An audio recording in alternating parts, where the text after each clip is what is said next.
కంటే ఎక్కువ అక్కడ ఉండేవాడు కాదు. శుక్రవారం వస్తే మళ్ళీ హైదరాబాద్కే వచ్చి చిన్న చిన్న చిన్న షాప్ లోకల్ కార్పొరేటర్ కూడా ప్రారంభోత్సవానికి రావడానికి వెనక ముందు చేస్తే పెద్దలు దత్తాత్రేయ గారు వచ్చి చిన్న చిన్న గల్లీలలో పాన్ డబ్బా కూడా పేదవాడు ప్రారంభించుకుంటున్నంటే దత్తాత్రేయ గారు వచ్చి ప్రారంభించేవాళ్ళు. ఇదే నాకు వారితో ఉన్న 40 సంవత్సరాల అనుబంధంలో 40 సంవత్సరాల నుంచి దత్తాత్రేయ గారిని చాలా దగ్గరగా నేను వారిని చూస్తున్నా. ఇంతకుముందు రాణి రుద్రమ గారు చెప్పినట్టు దత్తాత్రేయ గారి కుటుంబంతో పెద్దలు కిషన్ రెడ్డి గారి కుటుంబంతో నాకు చాలా సన్నిహిత సంబంధాలు ఉన్నాయి. అది అందరికీ తెలుసు. నేను మొన్న నీతి ఆయోగ్లో పాల్గొన్నప్పుడు ప్రధానమంత్రి గారితో మధ్యాహ్నం భోజన వేదిక మీద కూర్చున్నప్పుడు వారు చంద్రబాబు నాయుడు గారిని చూపించి ఆప్కే సాథీ ఇద్దర్ హే అని అంటే నేను చెప్పా, నేను స్కూల్ మీ దగ్గర చదువుకున్నా, కాలేజ్ ఆయన దగ్గర చదువుకున్నా, ఇప్పుడు ఉద్యోగం రాహుల్ గాంధీ గారి దగ్గర చేస్తున్నా. సో నాకు మీ దాంట్లో కూడా అందరితో పరిచయం ఉందని, ముఖ్యంగా ఈ వేదిక మీద ఉన్న ఇంతకుముందు శ్రీనివాస్ వర్మ గారు చెప్పిన భారతీయ జనతా పార్టీ రాష్ట్ర అధ్యక్షుల గురించి. ఆ రాష్ట్ర అధ్యక్షులు అందరితో నాకు సన్నిహిత సంబంధాలు ఉండేవి.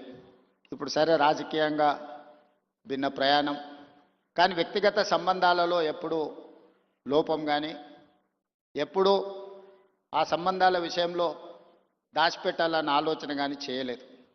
ఎందుకు అంటే వారందరితో నాకున్న ప్రత్యేకమైన అనుబంధం. ఈరోజు తెలంగాణ రాష్ట్ర ముఖ్యమంత్రిగా మా మంత్రివర్గ విస్తరణ కార్యక్రమం ఉన్న మంత్రివర్గ విస్తరణ కార్యక్రమం చూసుకొని మంత్రివర్గ ప్రమాణ స్వీకారం చేసిన మా మంత్రులను కూడా మళ్ళీ రేపు కలుద్దాము. నాకు గవర్నర్ గారికి ఇద్దరికీ దత్తాత్రేయ గారి పుస్తకావిష్కరణ కార్యక్రమం ఉన్నది, అక్కడికి వెళ్ళాల్సిందే అని చెప్పి సరాసరి గవర్నర్ భవన్ నుంచి గవర్నర్ దత్తాత్రేయ గారి పుస్తకావిష్కరణకు రావడం జరిగింది. ఈరోజు రాజకీయాలలో ఒక్కసారి కార్పొరేటరు కౌన్సిలర్ అయితేనే వాళ్ళ జీవన శైలి విధానంలో చాలా మార్పు, ప్రజల సంబంధాలలో ఒక భిన్నత్వాన్ని ప్రదర్శించే పరిస్థితులు ఉన్నాయి. కానీ దత్తాత్రేయ గారిని చూసి నేర్చుకోవాలి. అజాతశత్రు అనే పదాన్ని మనం పుస్తకాలలోనే చదువుకుంటాం, కానీ బండారు దత్తాత్రేయ గారిని చూసినప్పుడు ఆ పదము 100% వారికి సరిపోతుంది. జాతీయ రాజకీయాలలో అటల్ బిహారీ వాజ్పేయి గారికి ఉన్న గౌరవం రాష్ట్ర స్థాయి రాజకీయాలలో బండారు దత్తాత్రేయ గారికి ఉంది అని చెప్పి మనం ఈరోజు గుర్తు చేసుకోవచ్చు. అటల్ బిహారీ వాజ్పేయి గారు ప్రతిపక్షంలో ఉన్న, ప్రధానమంత్రిగా ఉన్న, పార్లమెంట్ సభ్యుడిగా ఉన్న, ఎన్నికల్లో ఓడిపోయినప్పుడు కూడా అటల్ బిహారీ వాజ్పేయి గారి గౌరవం ఎప్పుడూ తగ్గలేదు.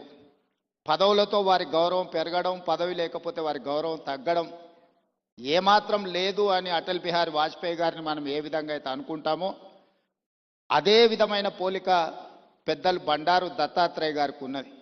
వారు పార్లమెంట్ సభ్యుడిగా ఉన్నా లేకపోయినా, కేంద్ర మంత్రిగా ఉన్నా లేకపోయినా, గవర్నర్గా ఉన్నా లేకపోయినా ఈ తెలంగాణ రాష్ట్రంలో ముఖ్యంగా ఈ జంట నగరాలలో బండారు దత్తాత్రేయ గారిని గౌరవించని రాజకీయ నాయకుడే లేడు, ఏ పార్టీ అయినా అయి ఉండొచ్చు. అదేవిధంగా అలాయ్ బలాయ్ కార్యక్రమం తెలంగాణ రాష్ట్ర సాధనలో కీలక పాత్ర పోషించింది. నాకు తెలిసి 19 సంవత్సరాల నుంచి బండారు దత్తాత్రేయ గారు నిర్వహించే అలాయ్ బలాయ్ కార్యక్రమం తెలంగాణ ఉద్యమానికి ఒక స్ఫూర్తిగా పనిచేసింది. రాజకీయాలలో ఇతర అంశాలలో భిన్నాభిప్రాయాలు ఉండేవాళ్ళు ఒక వేదిక మీదకి ఎప్పుడైనా అరుదుగా కనిపిస్తారంటే అది దత్తాత్రేయ గారు నిర్వహించే అలాయ్ బలాయ్ కార్యక్రమంలో కనిపించేది. ఈరోజు వారి పుస్తకావిష్కరణలో ఈరోజు ఇంతమంది గవర్నర్లను ఒక వేదిక మీద నేను ఎప్పుడు చూడలే. ఈరోజు గవర్నర్స్ పరేడ్ లాగా ఉన్నది ఈ వేదిక. అంటే వ్యక్తిగతంగా వారితోనున్న అనుబంధంతోనే వీళ్ళందరూ ఇక్కడికి రావడం జరిగింది. తెలంగాణ రాష్ట్ర ప్రభుత్వంలో కాంగ్రెస్లో ఉన్న మంత్రివర్గం మొత్తం ఇక్కడనే ఉంది. మంత్రివర్గ సమావేశం నేను ఇక్కడనే పెట్టుకోవచ్చు అన్నట్టుగా ఉంది. ఎందుకంటే ఎవరు కూడా దత్తాత్రేయ గారిని భారతీయ జనతా పార్టీ నాయకుడనో లేకపోతే భారతీయ జనతా పార్టీ కార్యక్రమానికి పోతున్న భావన లేదు.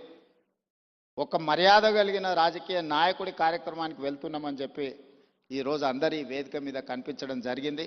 ఏది ఏమైనా వారి ఆత్మకథను వారి జీవన శైలిని విధానాన్ని నూతనంగా రాజకీయాలలోకి రావాలనుకున్న వాళ్ళు పరిశీలించవలసిన అవసరం ఉన్నది, నేర్చుకోవాల్సింది చాలా ఉన్నది.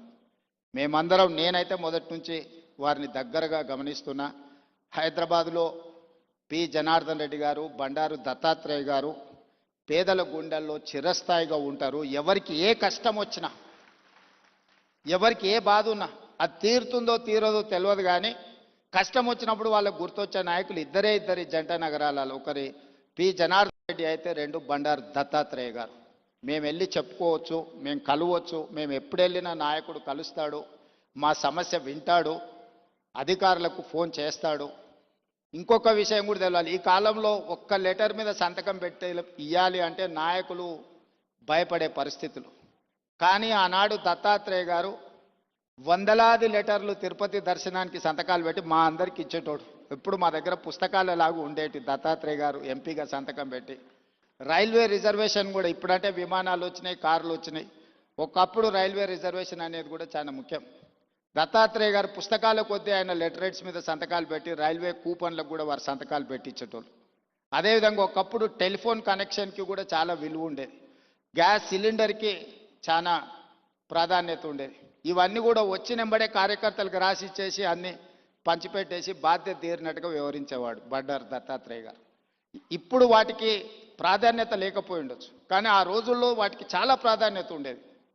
కానీ వారు ఏ రోజు కూడా కార్పొరేట్ బిజినెస్ వాళ్ళకి ఇవ్వలే, సామాన్యమైన కార్యకర్తలకు ఇచ్చేటోడు బండారు దత్తాత్రేయ గారు. లిస్టు రాసుకొని మొదటి నుంచే పార్టీలు ఎవరున్నారు, లేకపోతే ఆర్గనైజేషన్లో, సంఘంలో కానీ, స్వయం సేవక సంఘ